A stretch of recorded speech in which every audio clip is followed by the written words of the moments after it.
ان دنوں میں 12 سال کی تھی، ہر فکر و غم سے آزاد، اسکول سے گھر اور گھر سے اسکول، بس یہی زندگی تھی۔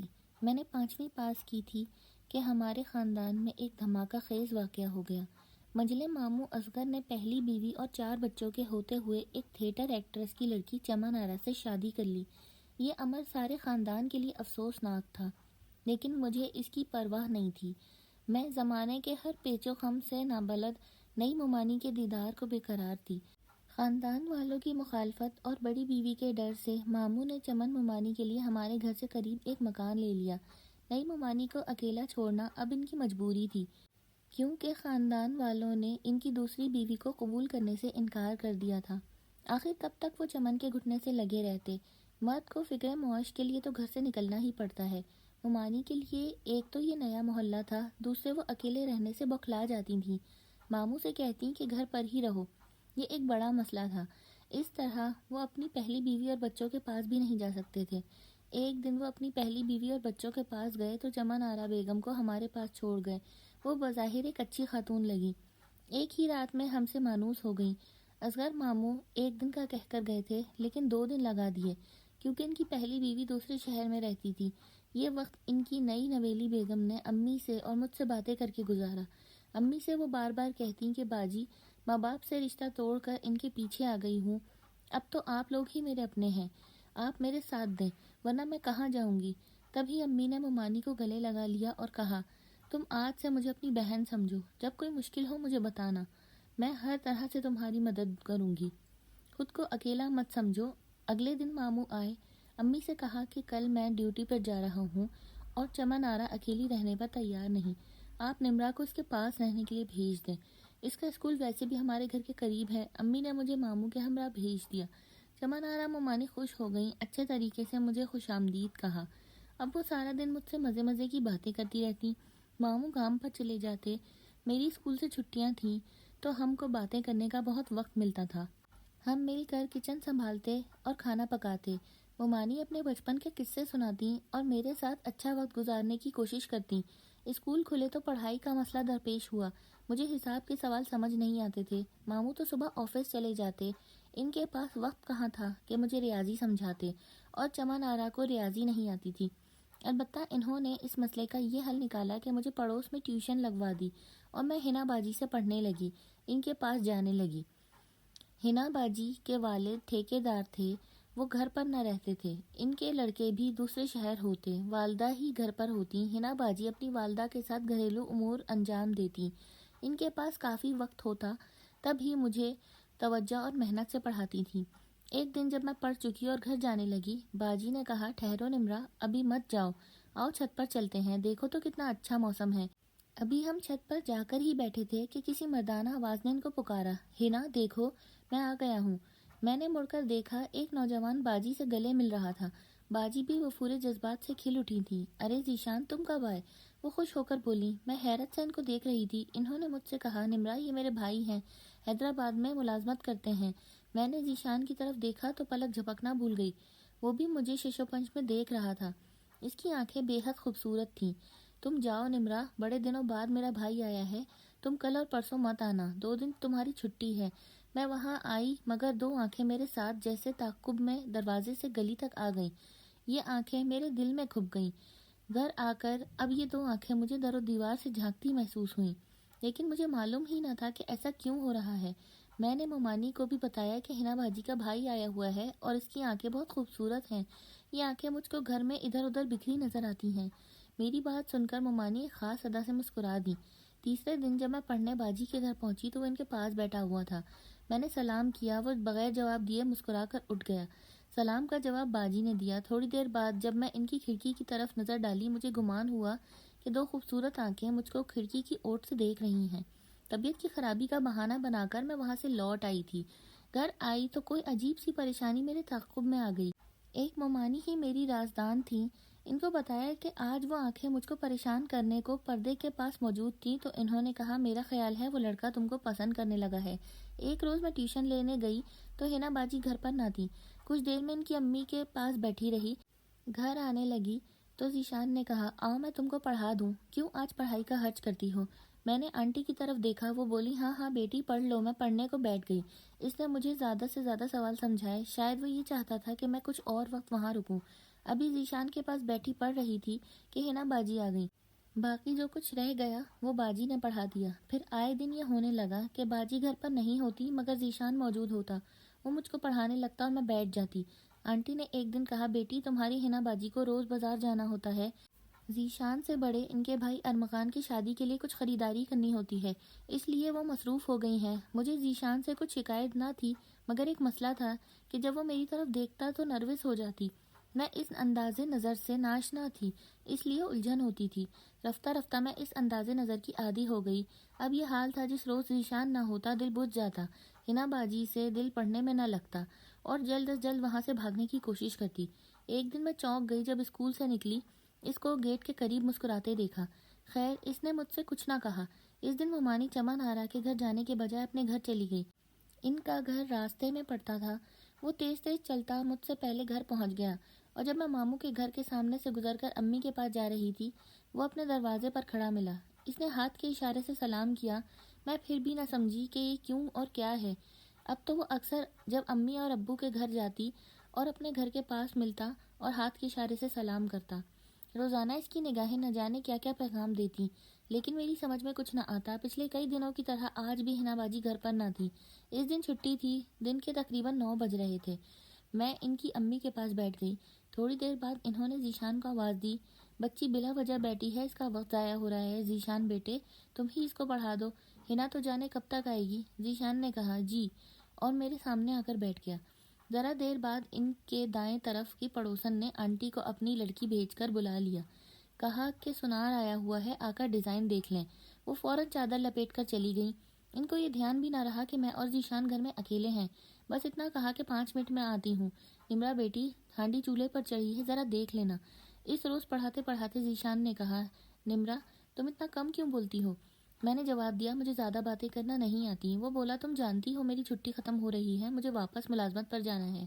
نہیں، میرا جواب ایک لفظ میں تھا، اچھا تو سن لو، تم نے کسی کی روح پر قبضہ کر لیا ہے اور اس کے دل کی دھڑکن بن گئی ہو۔ میں ہمنکوں کی طرح اس کی طرف دیکھنے لگی۔ کہنے لگا ایسے کیا دیکھ رہی ہو، کیا میری آنکھیں بھینگی ہیں؟ نہیں تو۔ نروس ہو کر میرے لبوں سے بے ساختہ ادا ہوا، آپ بھینگے تو نہیں، آپ کی آنکھیں تو بہت خوبصورت ہیں۔ اچھا خوبصورت ہے میری آنکھیں؟ کیا تم خوبصورت کا مطلب جانتی ہو؟ نہیں نہیں، میں نے دونوں جواب دیے تو کہا تم بہت معصوم ہو نمرا، تمہارا یہ معصوم چہرہ میرے ذہن سے ایک پل کے لیے بھی گم نہیں ہوتا۔ جانتا ہوں تم ابھی بہت چھوٹی ہو، شاید 13 یا 14 سال کی، لیکن محبت عمر نہیں دیکھتی۔ میں 4 ماہ بعد آؤں گا، تم سوچ کر رکھنا کہ تم نے میرا انتظار کرنا ہے کیا نہیں۔ تمہیں میری اس بات کا جواب دینا ہوگا۔ بڑے بھائی کی شادی کے بعد میں اماں سے تمہارے بارے میں بات کروں گا۔ میں حیران و پریشان گھر آ گئی کیونکہ میری سمجھ میں ان کی ادھوری بات آئی تھی۔ پوری طرح ذیشان کی بات کا مطلب نہ سمجھ سکی۔ انتظار سے نہ آشنا ایک 6ٹھی جماعت کی طالبہ کو بھلا کیا پتہ محبت کیا ہوتی ہے اور انتظار کس بلا کا نام ہوتا ہے، وہ کیوں انتظار کرنے کا کہتا ہے۔ گھر آ کر بہرحال ذیشان کی باتیں میرے ذہن سے محو نہ ہوئیں بلکہ مجھ کو پریشان کرنے لگیں۔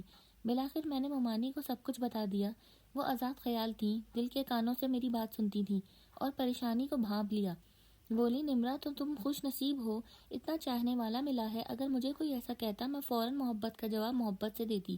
انہوں نے محبت کے بارے میں ایسی باتیں کیں کہ میں اس کام کو بہت ضروری اور اہم خیال کرنے لگی۔ ان کی باتوں نے میرے کچے ذہن پر بہت برے اثرات مرتب کیے۔ میرے دل میں چبھنے والی بے چینی پیدا ہو گئی۔ نہ جانے کیا ہو گیا تھا، میرے دل کی دنیا ہی بدل گئی۔ سارا دن اداس رہتی، امی کے پاس جانا بھی کم کر دیا۔ چمن آرا ممانی کے قریب رہنے کی کوشش کرتی، جیسے یہی وہ ہستی ہیں جو مجھے پریشانیوں اور ذہنی خلفشار سے بچا لیں گی۔ ہر وقت انہی سے باتیں کرنے کی کوشش کرتی۔ وہ بھی مجھے ٹوکنے کے بجائے میرے حوصلے کو بڑھاتی تھیں، بار بار جتلاتی کہ تم مانو یا نہ مانو، تم کو ذیشان سے محبت ہو گئی ہے اور یہ کوئی بری بات نہیں ہے۔ یہ بات انہوں نے مجھ سے بار بار کہی، یاد کرا دی کہ میں نے محسوس کیا کہ اب میں ذیشان کے بغیر رہ نہیں سکتی۔ مجھ کو محبت کا مطلب سمجھ میں آنے لگا تھا کہ ہر وقت جس کی یاد ستائے، ہر دم جس کی کمی محسوس ہو، سمجھو کہ اس سے محبت ہو گئی ہے۔ میں اب کھل کر ذیشان کا نام لینے لگی۔ پڑھائی سے دل اچاٹ ہو گیا، سوچتی کیا واقعی محبت انسان کو پاگل بنا دیتی ہے؟ میری حالت بھی ان دنوں پاگلوں جیسی ہو گئی تھی۔ اس حالت میں ممانی نے میری بہت دلجوئی کی، بہت خیال رکھا۔ اب سوچتی ہوں کہ ان کا یہ لگاؤ بھرا برتاؤ ان کی دوستی نہیں بلکہ دشمنی تھا۔ اگر ان کو مجھ سے دشمنی نہ ہوتی تو وہ مجھ کو سمجھاتی، نہ کہ اس عذاب میں داخل کرتی اور ایسے روگ میں مبتلا کر دیتی جس سے میں قطعی ناآشنا تھی۔ وہ مجھے سمجھا کر روک دیتی کہ ایسی باتیں نہ سوچو، یہ باتیں تمہارے سوچنے کی نہیں، بس اپنی پڑھائی کی طرف دھیان دو۔ غرض کہ وہ اچھی ممانی نہ تھی، میں تو لائق طالبہ تھی۔ مجھ کو تعلیم کی طرف راغب کرنے کے بجائے انہوں نے سیدھے راستے سے بھٹکا دیا اور ایسے راستے پر چلایا۔ اگر ان کی جگہ میری ماں ہوتی تو وہ ضرور مجھے روکتی۔ یہ 4 ماہ مجھ پر صدیوں کی طرح بھاری گزرے۔ بالآخر ذیشان لوٹ آیا، میرا دل کھل اٹھا، ہر وقت دھڑکنیں تیز رہنے لگیں، ممانس کے نام سے چھیڑنے لگیں۔ میں حنا باجی کے گھر گئی، اس نے میرا ہاتھ تھام لیا اور سوال کا جواب مانگا۔ مجھ سے جواب نہ بن پڑا تو رونے لگی۔ مجھ کو روتا دیکھ کر وہ بے قرار ہو گیا، بولا مجھے یقین تھا میری محبت کا طوفان تمہارے دل میں ضرور تباہی مچائے گا، تم نہیں جانتی میں تم سے کتنی محبت کرتا ہوں۔ اب ان کے گھر جاتی، کسی نہ کسی بہانے ایک طرف ہٹ جاتا اور مجھے ادھر بلا لیتا۔ ان کے گھر والوں سے چھپ کر ہماری ملاقاتیں ہونے لگی۔ میں ساری باتیں ممانی کو ضرور بتاتی تھی۔ وہ کہنے لگی اگر حنا کے گھر ذیشان سے بات کرنے سے تم کو خوف آتا ہے تو اپنا گھر تو محفوظ ہے، تمہارے ماموں آفس گئے ہوتے ہیں، تم اسے یہاں بلا کر مل لیا کرو۔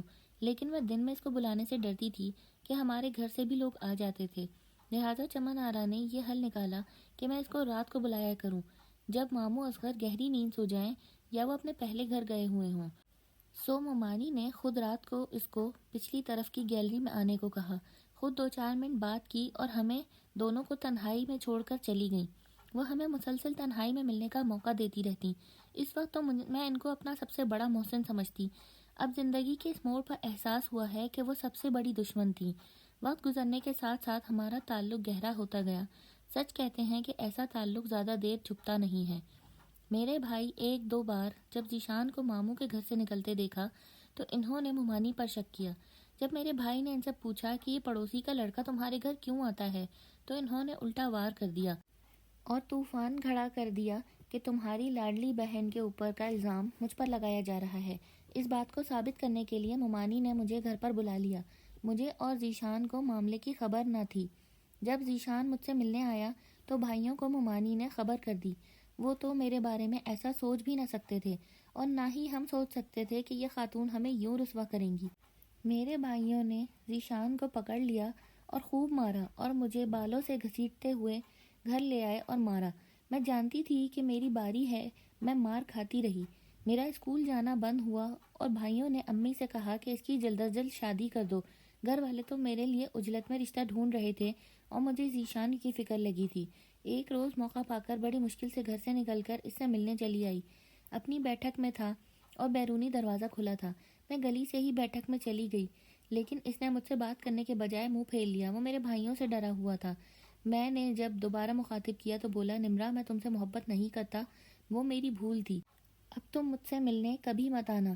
میری شادی میری کزن سے ہو رہی ہے، اب تم چلی جاؤ، میری اور اپنی شامت مت بلاؤ۔ مجھ کو اس سے ایسے جواب کی توقع نہ تھی۔ دل کو چوٹ لگی، مجھے سخت تکلیف پہنچی، مگر کچھ کہہ نہ سکتی۔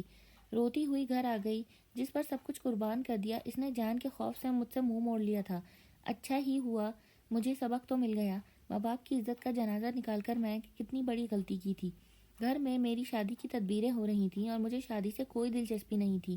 شادی کیا تھی، بس مجھے بنا سنوار کر ایک مقبرے میں زندہ دفن کیا جانا تھا۔ دولہا میری والد کی عمر کا تھا جس کی بیوی وفات پا چکی تھی۔ والدہ اور والد دیکھتے رہ گئے اور جن بھائیوں نے اپنی عزت پر آنچ آنے کے خوف سے میری شادی کرائی، شادی کے 10 برس کے بعد میرا شوہر دمے کے مرض سے وفات پا گیا۔ جوانی میں بیوہ ہو گئی۔ شوہر کی کافی جائیداد تھی، مجھے بھی حصہ ملا۔ میں نے دوبارہ شادی نہ کی، اب شادی کی خواہش ہی نہ رہی تھی۔ مجھ کو کم سنی میں ایک غلط عورت کے گھر رہنے کی بہت بڑی سزا ملی۔ آج بھی سوچتی ہوں میری اس بربادی میں قصور کس کا تھا، میری والدہ کا جنہوں نے مجھے ایک غیر عورت کے سپرد کیا، یا اس عورت کا جس نے مجھے اپنی ڈگر پر چلایا اور حفاظت کرنے کے بجائے مجھ کو تہی دامن کر دیا اور رسوا بھی کر دیا۔ تو کیسی لگی آپ کو یہ کہانی؟ اگر پسند آئی ہو تو اس کو لائک کر دیجیے گا اور چینل کو سبسکرائب کر دیجیے گا۔